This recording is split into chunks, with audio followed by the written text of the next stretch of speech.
Lecture du livre de la Genèse. Au bout de 40 jours, Noé ouvrit la fenêtre de l'arche qu'il avait construite, et il lâcha le corbeau. Celui-ci fit des allers et retours, jusqu'à ce que les eaux se soient retirées, laissant la terre à sec. Noé lâcha aussi la colombe pour voir si les eaux avaient baissé à la surface du sol. La colombe ne trouva pas d'endroit où se poser, et elle revint vers l'arche auprès de lui, parce que les eaux étaient sur toute la surface de la terre. Noé tendit la main, prit la colombe, et la fit rentrer auprès de lui dans l'arche. Il attendit encore 7 jours, et lâcha de nouveau la colombe hors de l'arche. Vers le soir, la colombe revint, et voici qu'il y avait dans son bec un rameau d'olivier tout frais. Noé comprit ainsi que les eaux avaient baissé sur la terre. Il attendit encore 7 autres jours, et lâcha la colombe, qui, cette fois-ci, ne revint plus vers lui. C'est en l'an 601 de la vie de Noé, au 1er mois, le 1er jour du mois, que les eaux s'étaient retirées, laissant la terre à sec. Noé enleva le toit de l'arche et regarda, et voici que la surface du sol était sèche. Noé bâtit un autel au Seigneur. Il prit parmi tous les animaux purs et tous les oiseaux purs des victimes qu'il offrit en holocauste sur l'autel. Le Seigneur respira l'agréable odeur, et il se dit en lui-même: « Jamais plus je ne maudirai le sol à cause de l'homme. Le cœur de l'homme est enclin au mal dès sa jeunesse, mais jamais plus je ne frapperai tous les vivants comme je l'ai fait. Tant que la terre durera, semailles et moissons, froidure et chaleur, été et hiver, jour et nuit, jamais ne cesseront. »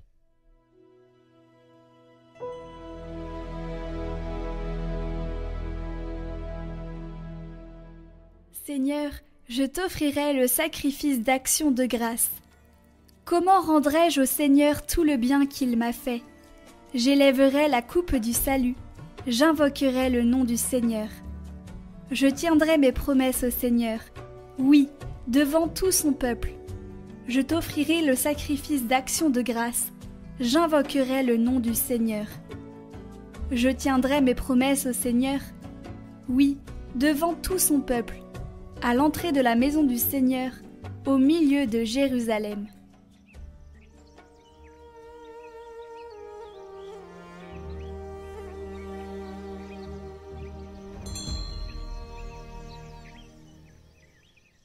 Évangile de Jésus-Christ selon saint Marc. En ce temps-là, Jésus et ses disciples arrivèrent à Bethsaïde. Des gens lui amènent un aveugle et le supplient de le toucher. Jésus prit l'aveugle par la main et le conduisit hors du village. Il lui mit de la salive sur les yeux et lui imposa les mains. Il lui demandait: « Aperçois-tu quelque chose ?» Levant les yeux, l'homme disait: « J'aperçois les gens. Ils ressemblent à des arbres que je vois marcher. » Puis Jésus, de nouveau, imposa les mains sur les yeux de l'homme. Celui-ci se mit à voir normalement. Il se trouva guéri et il distinguait tout avec netteté. Jésus le renvoya dans sa maison en disant: « Ne rentre même pas dans le village. »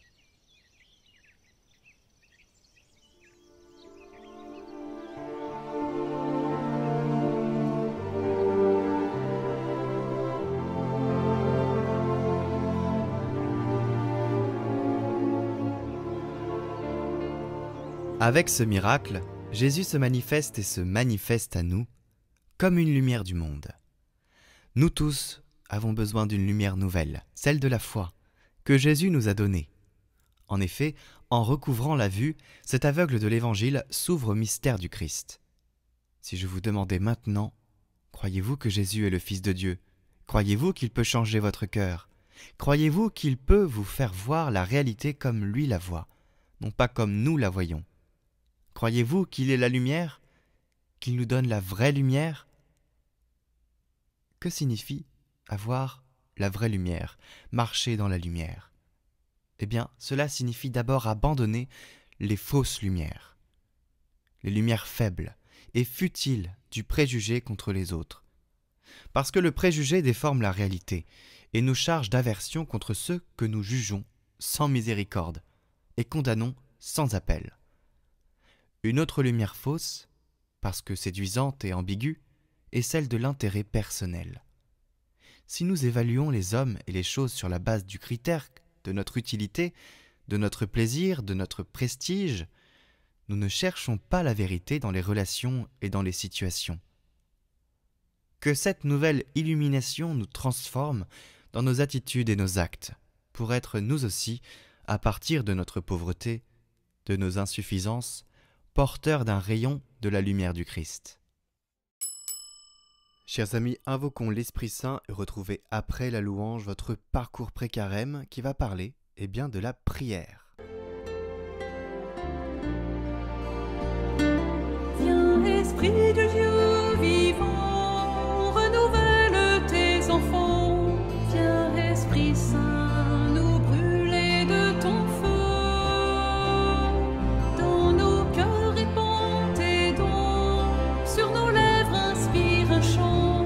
Viens, Esprit Saint, viens transformer nos vies. Esprit de lumière, Esprit créateur, restaure en nous la joie, le feu, l'espérance.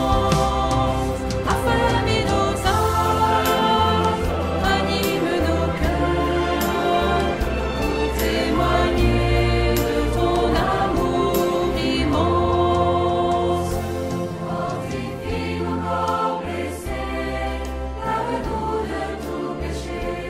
Viens, Esprit Saint, nous brûler de ton feu. Fais-nous rechercher la paix, désirer la sainteté. Viens, Esprit Saint, viens transformer nos vies. Esprit de lumière, Esprit créateur, restaure en nous la joie, le feu, l'espérance.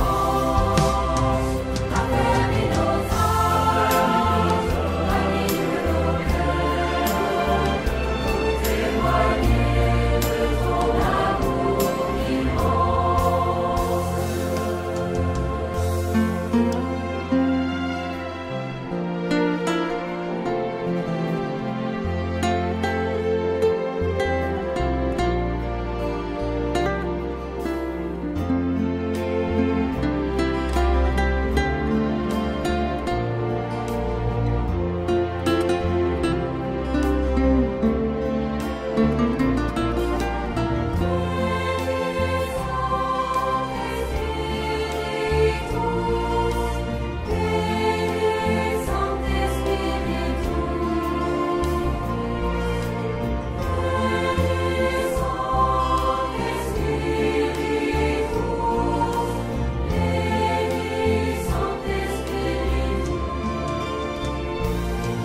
Donne-nous la charité pour aimer en vérité.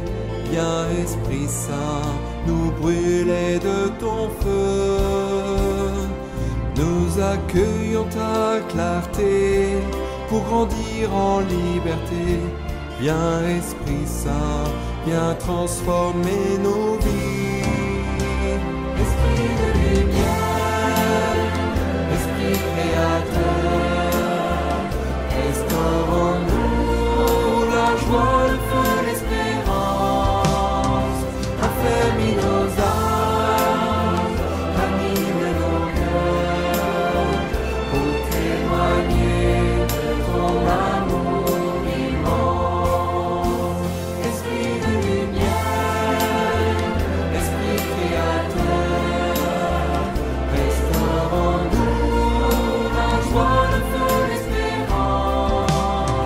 Affermis nos âmes, ranime nos cœurs, pour témoigner de ton amour immense.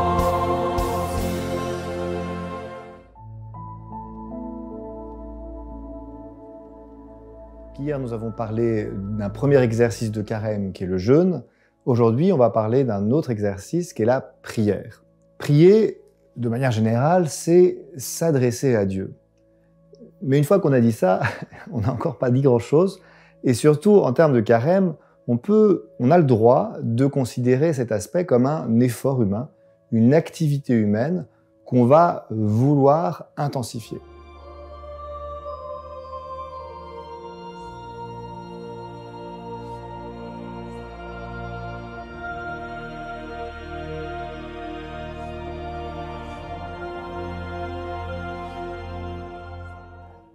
Le plus important, c'est évidemment, comme on s'adresse à Dieu, de jamais perdre de vue qu'il s'agit de nourrir une relation. Je m'adresse à Dieu par la prière et il me répond dans la révélation qui est marquée, qui est inscrite dans la parole de Dieu, et puis il me répond aussi dans les sacrements où c'est lui qui vient à moi, dans son corps et dans son sang, dans sa parole et dans son pardon avec la confession. Donc la prière, pour qu'elle soit vivante, elle doit s'inscrire dans cette circulation de la grâce de Dieu, dans cette circulation de l'amour.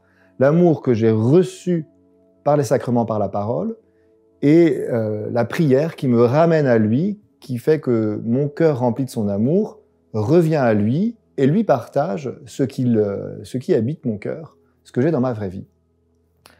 Et donc il y a dans la tradition spirituelle une expression, un mot un peu spécifique qui est l'oraison. L'oraison, c'est le temps que je consacre à Dieu spécifiquement dans ma journée, que je consacre pour lui parler, pour m'adresser à lui. Donc pour faire oraison, il faut commencer par s'arrêter, avoir un vrai temps qu'on a choisi. On peut faire une petite prière dans le métro, sur le trajet, penser à Dieu au cours de sa journée, et c'est bien, je ne vous encourage pas à ne pas le faire, c'est bien, il faut le faire, mais faire oraison, c'est choisir un moment. Choisir un moment, un quart d'heure, 20 minutes, une demi-heure, 1 heure devant le Saint-Sacrement ou dans une église. Ça, c'est à chacun de choisir. Mais un vrai temps, un temps significatif où je me coupe volontairement du rythme de mes activités du quotidien pour avoir comme activité principale de m'adresser à Dieu.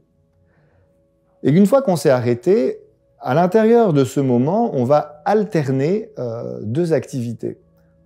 L'activité active, c'est ce qu'on appelle la méditation, c'est-à-dire le fait d'utiliser mon esprit pour m'adresser à Dieu, de réfléchir à ce que je lui dis, et les 3 mots du catéchisme qu'on apprend aux petits-enfants, mais qui valent toujours pour les adultes, c'est « merci, s'il te plaît, pardon ».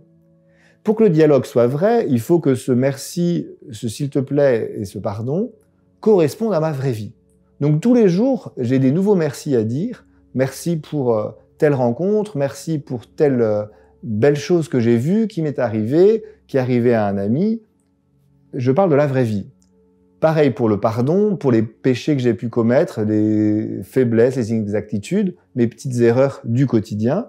Et puis s'il te plaît, ce qui habite réellement mon cœur. Et ici, saint Thomas dit même que plus la prière est précise et personnalisée, plus elle est fervente. Donc quand on prie pour la paix dans le monde ou la guérison de personnes qu'on ne connaît pas du tout, eh bien en réalité, notre prière est moins efficace, moins fervente. L'efficacité, ça Dieu seul le sait. Mais pour stimuler notre cœur, pour la rendre fervente, pour nos demandes, c'est bien de les préciser. De les préciser sur des choses qui nous touchent vraiment. Et ici, il y a un petit truc qu'il faut préciser, surtout pour les Français, mais ça vaut peut-être dans d'autres cultures aussi, c'est que il faut pas avoir peur d'être impoli. On sera toujours des débiteurs vis-à-vis de Dieu. On sera toujours ceux qui demandent et lui qui donne. Parfois, il y a une idée un peu fausse de la prière qui circule en disant que la prière la plus pure, ce serait une pure louange où je demande rien à Dieu.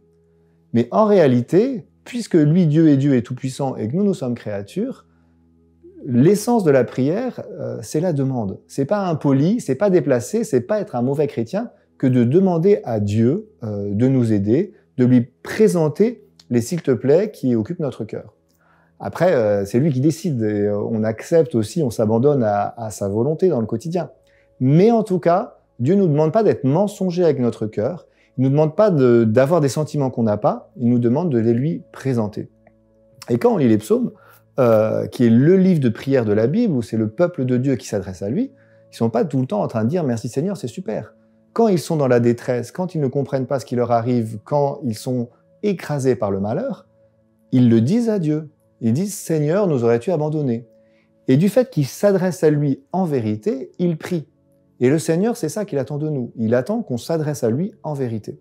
Donc notre prière, quand on fait ça de manière un peu active, c'est ce qu'on appelle la méditation. Quand on regarde notre vie, qu'on la confronte à la parole de Dieu, qu'on essaye de l'approfondir, on médite. Et puis il arrive qu'elle prenne une autre dimension, un peu plus passive, où on se laisse plus porter par la grâce. Et donc là, on parle plus de contemplation, où je suis saisi par une vérité, je suis saisi par une idée, quelque chose qui me touche particulièrement, et j'ai envie d'arrêter de mouliner, de réfléchir, et je me laisse porter. Et donc ça, selon les psychologies et selon la grâce de Dieu, ça arrive plus ou moins. Mais ce qui est important, c'est de rester souple. C'est-à-dire, c'est pas « je dois dire mon merci, s'il te plaît, pardon », mais je m'adresse à Dieu en vérité. Je sais en gros que j'ai tout ça sur le cœur, mais ensuite, je me présente à lui et je le laisse faire et je me détends, quoi. Il ne s'agit pas d'être dans la crispation, il s'agit d'être face à lui en vérité. Alors cet exercice-là, de consacrer chaque jour du temps pour le Seigneur, ça reste un effort. Dans notre monde frénétique où on court tout le temps et partout, c'est devenu même un effort considérable. Il y a des adolescents, on ne peut pas les mettre plus d'un certain temps dans une église, ils deviennent fous. Ils ont besoin de faire quelque chose. Même moi, c'est un peu dur, j'avoue. Et donc, il ne faut pas perdre de vue que ça restera toujours un effort. Chez les pères du désert, les premiers moines en Égypte, qui ont écrit des recueils qui s'appellent les apophthegmes, il y en a un qui s'appelle l'abbé Agathon, qui est donc le masculin de Agathe, qui dit « il n'y a rien de plus difficile dans notre vie que le travail de la prière et la lutte contre les distractions ». Donc, bien sûr, il y a quelque chose de l'effort. Et ce qui compte pour nous, c'est d'être fidèle. Il y a un frère de Toulouse qui s'appelle le père Kilissi, qui est un prédicateur célèbre de la province. On lui demandait, parce que c'était un grand sage, un grand prédicateur, pour vous, père, qu'est-ce que c'est que l'oraison, qu'est-ce que c'est que la prière? Et donc on attendait une définition un peu sublime ou quelque chose qui nous toucherait. Et il a répondu, et c'est devenu célèbre, pour moi, l'oraison, c'est 18h30, 19h. C'est-à-dire, en fait, je ne sais pas trop ce qui va se passer, je ne sais pas trop ce que le Seigneur fait, je vois que je suis assez pauvre quand j'y suis, mais je donne ce laps de temps. Alors, chez nous, les dominicains, c'est facile, on est obligé à faire une demi-heure par jour, c'est dans la règle.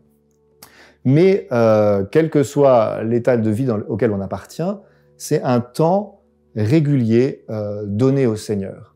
Un temps régulier, et cette régularité, elle a 3 rythmes. Le rythme du quotidien, le rythme de la semaine et le rythme de l'année. Le carême, c'est un temps d'intensification de notre vie spirituelle. Et donc, quand on réfléchit aux efforts qu'on voudrait fournir, on réfléchit à comment intensifier ces 3 rythmes. Comment intensifier le rythme du quotidien? Ça veut dire comment prier un peu plus chaque jour. Si je prie 5 minutes chaque jour, je ne vais pas réussir à prier 2 heures tous les jours, c'est clair. Mais je fais 7, 8, 10 pendant le temps du carême. J'intensifie mon rythme quotidien. Le deuxième rythme qui est important à ne pas perdre de vue et qui vient compléter le premier, c'est le rythme hebdomadaire. Si j'ai un rendez-vous par jour avec le Seigneur, un peu court, quelques minutes où je lui consacre, c'est bien d'avoir dans la semaine aussi 2 rendez-vous plus longs. Le premier, c'est la messe du dimanche, parce que c'est le grand rendez-vous de tous les chrétiens avec le Seigneur. Mais c'est bien d'avoir un truc en plus. Un groupe de prière, un moment où je m'arrête dans l'église, mais quelque chose où je vais nourrir ma foi et ma vie de prière de manière plus personnelle, plus choisie, mais en plus de la messe du dimanche, et pas tous les jours, mais une fois par semaine. Et puis le troisième rythme qui était très important, c'est le rythme annuel, et c'est ce qu'on appelle faire une retraite. Vous voyez, dans l'Évangile, Jésus souvent se met en retrait de ses disciples, se met à l'écart pour pouvoir se recueillir. Donc si Jésus il en a eu besoin, a priori, ça ne peut pas nous faire de mal. Au contraire, ça nous est aussi nécessaire. Et donc c'est très très bien, et même, je pense que ce n'est pas un luxe, de savoir prendre une journée, un week-end, voire même une semaine si on peut, pour se couper de notre rythme quotidien et se consacrer plus à la prière. Ça peut se faire dans un monastère, dans un sanctuaire, ça peut être un pèlerinage, ça peut être des JMJ, mais à un moment vraiment, une fois par an, plus substantiel, où on se consacre au Seigneur. Après, j'aurais juste 2 petits conseils à rajouter. Le premier, c'est qu'il ne faut pas avoir peur d'être pragmatique. Si on aime prier en disant le chapelet, en marchant dans la rue, on peut le faire. Et c'est bien d'intensifier ça. Mais si on aime la prière charismatique et on a besoin d'une soirée de louange une fois par semaine, ça nous fait un bien fou, on peut y aller. Et si c'est aller en pèlerinage, et si c'est aller dans tel sanctuaire, et si c'est telle ou telle chose, prier tel saint, on est libre. Les enfants de Dieu sont libres. Et donc, il ne faut pas avoir peur de suivre ses goûts, parce que ce qui compte, c'est le temps qu'on passe pour le Seigneur, et non pas telle ou telle forme. Évidemment, il ne faut pas négliger la parole de Dieu. Évidemment, les sacrements sont irremplaçables. Mais ensuite, dans sa prière quotidienne, on a le droit d'être assez pragmatique.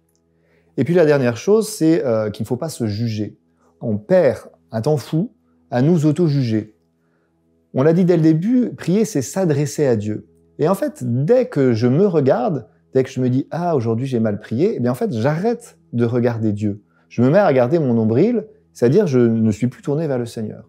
Donc, quand ça nous arrive, parce que inévitablement ça nous arrive, faut pas rajouter une couche en se disant « Ah, je me suis jugé, ah, je regrette de m'être jugé, ah, je me juge trop souvent », et en fait, on reste tourné vers nous-mêmes. Il s'agit de se dire « Ok, Seigneur, je suis un pauvre pécheur, prends pitié du pécheur que je suis, et basta. » Et on se tourne vers le Seigneur, et on passe le temps qu'on avait prévu de lui donner tranquillement.